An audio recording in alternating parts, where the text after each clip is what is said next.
നമസ്കാരം, welcome back to Reshmahappyland. അപ്പോൾ എല്ലാവർക്കും സുഖമല്ലേ?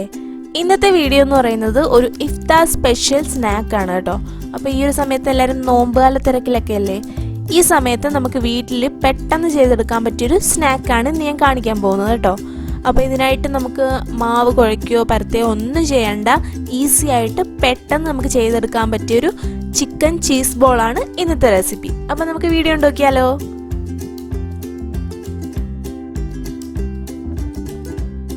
അപ്പോൾ ആദ്യം നമുക്ക് വേണ്ട ഫില്ലിങ്സ് തയ്യാറാക്കാം. അതിനായിട്ട് ഞാൻ കുറച്ച് ഓയിൽ ചൂടാക്കാനായിട്ട് വെച്ചിട്ടുണ്ട്. അതിലേക്ക് ഒരു ചെറിയ സവാള ചെറുതായിട്ട് കൊത്തിയരിഞ്ഞ് ഇട്ട് കൊടുത്തിട്ടുണ്ട് കേട്ടോ. ഇനി ഇത് നന്നായിട്ട് വഴന്ന ശേഷം നമുക്ക് ഇഞ്ചിയും വെളുത്തുള്ളിയും പച്ചമുളകും കൂടി ഒന്ന് മിക്സിയിലിട്ടൊന്ന് ചതച്ചത് ചേർത്ത് കൊടുക്കാം. അപ്പോൾ ഞാനിവിടെ കാണിക്കുന്ന ഫില്ലിങ്സ് കുറച്ചൊരു ക്വാണ്ടിറ്റിയാണ്. അപ്പോൾ നിങ്ങൾക്ക് എത്രത്തോളം ആവശ്യമുണ്ടോ അത്രത്തോളം വെച്ച് വേണം ചെയ്തെടുക്കാനേ. അപ്പോൾ ഇതാ പേസ്റ്റ് ഞാൻ ചേർത്തു. ഇനി ഇത് നന്നായിട്ട് ഇതിൻ്റെ പച്ചമണം മാറുന്ന വരെ നന്നായിട്ടൊന്ന് വഴറ്റി കൊടുക്കുക. അപ്പോൾ ഇതിൻ്റെ പച്ചമണം എല്ലാം മാറിയ ശേഷം നമുക്ക് ഒരു 1/4 ടീസ്പൂൺ മഞ്ഞൾപ്പൊടി, ഒരു 1/2 ടീസ്പൂൺ ചിക്കൻ മസാലയില്ലേ അത്, പിന്നെ ഒരു 1/2 ടീസ്പൂൺ കാശ്മീരി മുളക് പൊടിയും കൂടി ചേർത്ത് നന്നായിട്ട് മിക്സ് ചെയ്തെടുക്കാം. ഇനി ഈ മസാലയുടെ എല്ലാം പച്ചമണം മാറിയ ശേഷം നമുക്കൊരു കുഞ്ഞു തക്കാളി ചേർത്ത് കൊടുക്കാം. അപ്പോൾ ഞാനിവിടെ ചേർക്കുന്ന ചെറിയൊരു ക്വാണ്ടിറ്റിയാണ്, അപ്പോൾ ഉണ്ടാക്കുന്നതിനനുസരിച്ച് വേണം ചേർത്ത് കൊടുക്കാനായിട്ട് കേട്ടോ. പിന്നെ നിങ്ങൾക്ക് ഇതുപോലെ മസാല ഉണ്ടാക്കിയാലേ ചിക്കൻ ചീസ് ബോൾ ആവുമെന്നൊന്നും ഇല്ല കേട്ടോ. അപ്പം നിങ്ങൾക്ക് ഇഷ്ടമുള്ള ആ ഒരു ഫില്ലിങ്സ് ചെയ്തെടുക്കാം. ഞാനിപ്പോൾ ഇങ്ങനെ ചെയ്തതന്നേ ഉള്ളൂ. ഇത് ഇഷ്ടപ്പെട്ടിട്ടുണ്ടെങ്കിൽ ഇങ്ങനെ ചെയ്ത് നോക്കുക കേട്ടോ. ഇനി ഇതിലേക്ക് കുറച്ച് വെള്ളം ഞാൻ ചേർക്കുന്നുണ്ട്. ചൂടുവെള്ളമാണ് ഞാൻ ചേർത്തിട്ടുള്ളത് കേട്ടോ. ഇനി ഇതിലേക്ക് നമ്മുടെ മെയിൻ ഇൻഗ്രീഡിയൻ്റ് ആയ ചിക്കൻ ചേർത്ത് കൊടുക്കാം. ഈ ചിക്കൻ എന്ന് പറയുന്നത് ഞാൻ മിക്സിയിലിട്ടൊന്ന് ചെറുതായിട്ടൊന്ന് അടിച്ചെടുത്തതാണ്. ഒരുപാട് അടിക്കരുത്, ജസ്റ്റ് ഒന്ന് കറക്കിയാൽ മതി. കുറച്ച് ചിക്കനേ എടുത്തിട്ടുള്ളൂ കേട്ടോ. ഞാൻ നേരത്തെ പറഞ്ഞ പോലെ തന്നെ കുറച്ചൊരു ക്വാണ്ടിറ്റിയാണ് ഞാനിവിടെ കാണിക്കുന്നത്.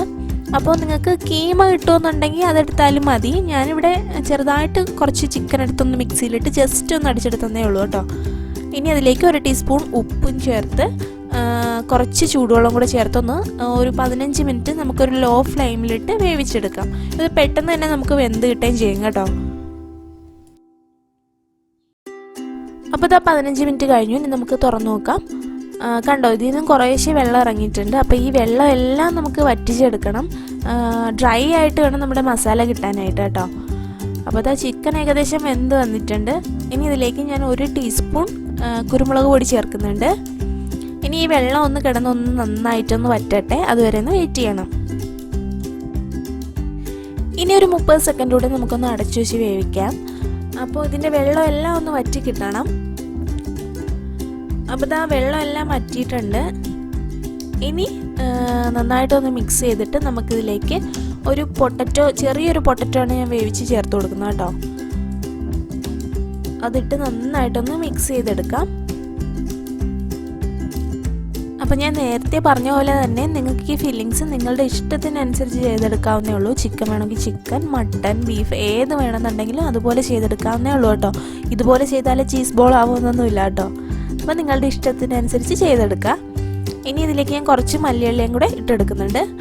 അതും ഫ്ലേവർ ഇഷ്ടമാണെന്നുണ്ടെങ്കിൽ മാത്രം ചേർത്ത് കൊടുത്താൽ മതി കേട്ടോ. അപ്പോൾ നമ്മുടെ ഫില്ലിങ്സ് ഇവിടെ റെഡി ആയിട്ടുണ്ട്. അപ്പോൾ ഞാൻ നേരത്തെ പറഞ്ഞില്ലേ, ഇതിന് മാവ് കുഴയ്ക്കേണ്ടയോ പരത്തേണ്ടയോ ഒന്നും ആവശ്യമില്ല. നമ്മളിന്ന് ചീസ് ബോൾ ഉണ്ടാക്കാൻ പോകുന്നത് ഈ ബ്രെഡ് വെച്ചിട്ടാണ്. അപ്പോൾ ബ്രെഡിൻ്റെ ആ ബ്രൗൺ കളറില്ലേ ആ സൈഡിൽ, അതെല്ലാം കട്ട് ചെയ്ത് മാറ്റുക. ഇനി ഈ ബ്രെഡ് ഓരോന്നായിട്ട് നമുക്ക് കുറച്ച് വെള്ളത്തിലൊന്ന് ഡിപ്പ് ചെയ്തെടുക്കണം. എന്നിട്ട് ഇതിനകത്തുള്ള എക്സസ് ആയിട്ടുള്ള വെള്ളം നമുക്ക് ഇതുപോലെ ഞെക്കി പുറത്തേക്ക് കളയാം.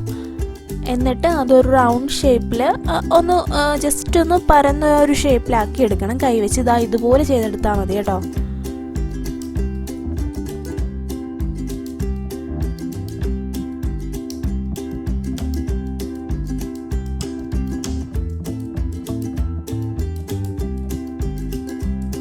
അപ്പോൾ ഇതുപോലെ റൗണ്ട് എന്ന് പറയാൻ പറ്റില്ല, ഈ ഒരു ഷേപ്പിലാക്കി എടുത്തിട്ടുണ്ട്. ഇനി നമുക്ക് ഫില്ലിങ്സ് വെച്ച് കൊടുക്കാം. വളരെ കുറച്ച് ഫില്ലിങ്സ് മാത്രമേ വെക്കാവൂ കേട്ടോ, ഒരുപാട് ഓവറായിട്ട് വെക്കരുത്.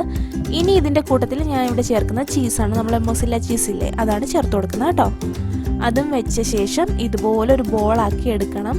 അപ്പോൾ കുറേശ്ശെ വെള്ളം തൊട്ടൊന്ന് ഒട്ടിച്ചെടുത്താൽ മതി. നമുക്ക് അത് പെട്ടെന്ന് തന്നെ ഒട്ടി കിട്ടും കേട്ടോ. ഇതുപോലെ ഒട്ടിച്ചെടുക്കുക.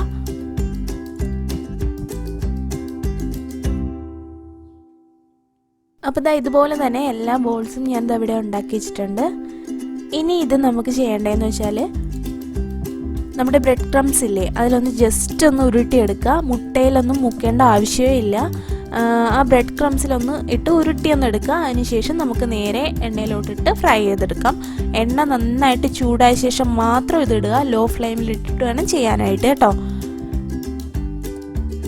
അപ്പോൾ ആ ബ്രെഡ് ക്രംസിലൊന്ന് ഡിപ്പ് ചെയ്യുന്ന ആ വീഡിയോ എൻ്റെ കയ്യിൽ നിന്ന് പോയതുകൊണ്ടാണ് കേട്ടോ, സോറി. അപ്പോൾ നിങ്ങൾ ബ്രെഡ് ക്രംസിലൊന്ന് ജസ്റ്റ് ഒന്ന് ഇട്ടൊന്ന് ഉരുട്ടിയെടുക്കുക. മുട്ടയിൽ മുക്കേണ്ട ആവശ്യമില്ല കേട്ടോ. ഇനി ഇതുപോലെ ഒരു സൈഡ് നന്നായിട്ട് ബ്രൗൺ കളർ ആയ ശേഷം നമുക്ക് തിരിച്ചിട്ട് കൊടുക്കാം. ഇതുപോലെ തന്നെ എല്ലാം ഫ്രൈ ചെയ്തെടുക്കാം. പിന്നെ ഇത് സൺഫ്ലവർ ഓയിലാണ് കേട്ടോ ഫ്രൈ ചെയ്തെടുക്കുന്നത്. അപ്പോൾ ഇത് കൂടെ തന്നെ നിന്ന് ചെയ്യാനായിട്ട് നോക്കുക. ഇല്ലെന്നുണ്ടെങ്കിൽ ഇത് പെട്ടെന്ന് കരിഞ്ഞു പോവും. അതുപോലെ തന്നെ ലോ ഫ്ലെയിമിലിട്ടിട്ട് വേണം ചെയ്തെടുക്കാനായിട്ട്. അപ്പോൾ നമ്മുടെ ചിക്കൻ ചീസ് ബോൾ, ക്രിസ്പി ആയിട്ടുള്ള ചിക്കൻ ചീസ് ബോൾ ഇവിടെ റെഡി ആയിട്ടുണ്ട്. ഇഫ്താർ ടൈമിൽ മാത്രമല്ല, നമുക്ക് ഈവനിങ് ടൈമിലൊക്കെ സ്നാക്സ് ആയിട്ട് യൂസ് ചെയ്യാൻ പറ്റിയൊരു അടിപൊളി ഐറ്റമാണ്. അപാര ടേസ്റ്റാണ് കേട്ടോ. അപ്പോൾ എല്ലാം ട്രൈ ചെയ്ത് നോക്കൂ. ഇപ്പോൾ ഞാനിവിടെ ചീസ് കാണിച്ചു തരാം. അതിനകത്തുള്ള ചീസൊക്കെ നന്നായിട്ട് മെൽറ്റ് ആയിട്ടുണ്ട്. അപ്പോൾ എല്ലാവരും ട്രൈ ചെയ്ത് നോക്കണേ. അപ്പോൾ വീഡിയോ എല്ലാവർക്കും ഇഷ്ടമായെന്ന് വിചാരിക്കുന്നു. അപ്പോൾ ഇഷ്ടമായിട്ടുണ്ടെങ്കിൽ എന്തായാലും ട്രൈ ചെയ്ത് നോക്കിയിട്ട് ഫീഡ്ബാക്ക് അറിയിക്കാനായിട്ട് മറക്കരുത് കേട്ടോ. അപ്പോൾ ഇനി നല്ലൊരു വീഡിയോ ആയിട്ട് അടുത്ത എപ്പിസോഡിൽ കാണാം. അതുവരെ ടേക്ക് കെയർ ആൻഡ് ബൈ.